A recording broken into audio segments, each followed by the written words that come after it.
Ryan Garcia, the man did it. He went in there and pulled off the super upset. I was absolutely wrong on this one. I could not have been more incorrect, but what are you going to do sometimes, right? It happens. But I'll be honest, the least likely outcome that I saw in this one was Ryan Garcia winning by way of decision. I knew he was going to be dangerous early. I knew that he was going to be dangerous early. I talked about it time and time again. We've all seen it, the crazy knockouts, the crazy hand speed, just the physical gifts that he has, right? The stuff that you can't teach, the hand speed, the power, the height, the length, those fast twitch muscle fibers, the reaction speed. All that was on display tonight. And to be perfectly honest, Devin Haney didn't have an answer for it. Early in the first round in this one, when everybody knew that Ryan was going to be at his most dangerous, he catches Devin with a big left hook. He's clearly hurt. Legs are wobbling.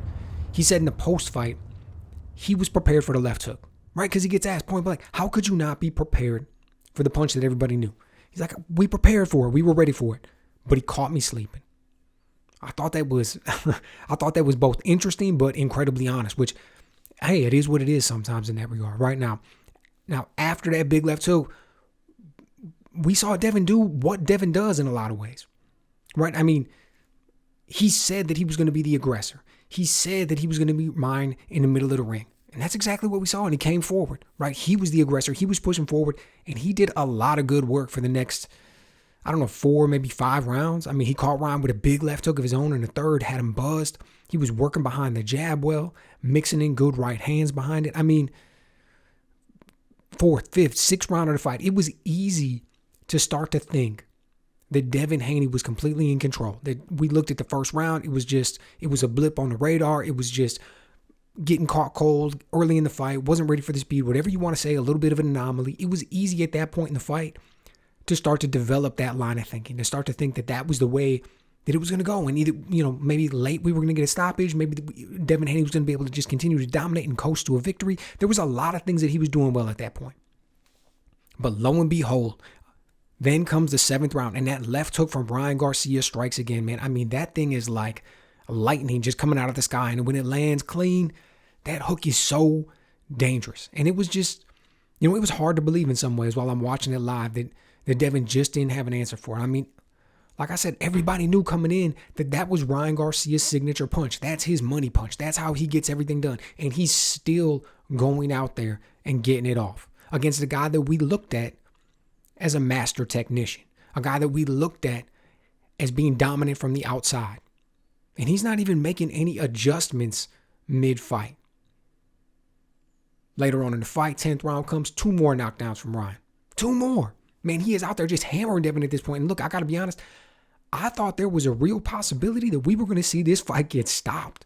That we were going to go from Devin Haney dominating to, are we sure that Ryan Garcia is mentally, physically, and emotionally fit and ready for this fight? To all of a sudden seeing Ryan Garcia putting the beating on Devin and possibly getting the stoppage. That's how much the pendulum swings, right? That's how much things turn around. Because we're sitting here watching this fight. Devin's legs are looking incredibly unstable. He's reaching for his holding, clinching all the time, just absolutely trying to survive. Look, the man was severely hurt. The rumor post-fight is that he suffered a broken jaw at some point in this fight. And if that's the truth, in one regard, my hat's off to the man. Because he suffered that broken jaw and didn't lay down, didn't quit, kept going. Won the 12th round, to be perfectly honest with you. Didn't necessarily look good after getting caught, but he was able to stay in there. He was still able to make some things happen.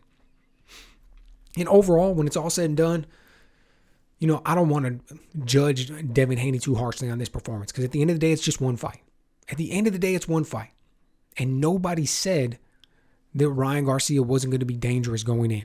I thought that he was going to be dangerous early, get dominated late, that we were going to see a skill gap, that we were going to see possibly a Ryan Garcia that was unprepared, that we were going to see a Ryan Garcia that was showing us signs of not being mentally or emotionally ready for this fight, not being focused on it.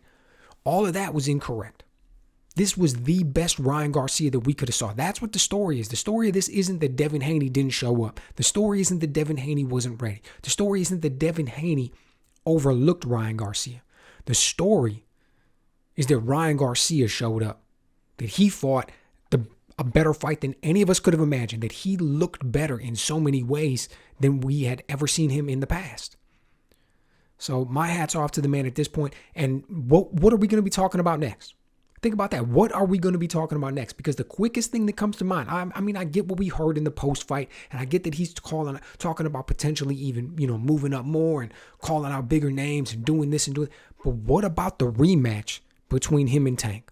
What's going to be bigger than that? I mean, at this point, with what we just saw from Ryan Garcia tonight, how many people are going to go out there and believe that if we saw a rematch between him and Tank, that fight would end differently? Now, look, obviously we know Ryan Garcia is not making it down to 135. Last time it was 136 with a rehydration clause. Ryan Garcia is probably, you can make the argument that he's going to be in the driver's seat at this point when it comes to making the negotiations. We know that he's not going to get down that low. How much would Tank be willing to move up, if at all, right? Is this fight even going to be possible in that regard? But how much would he be willing to move up to get this fight?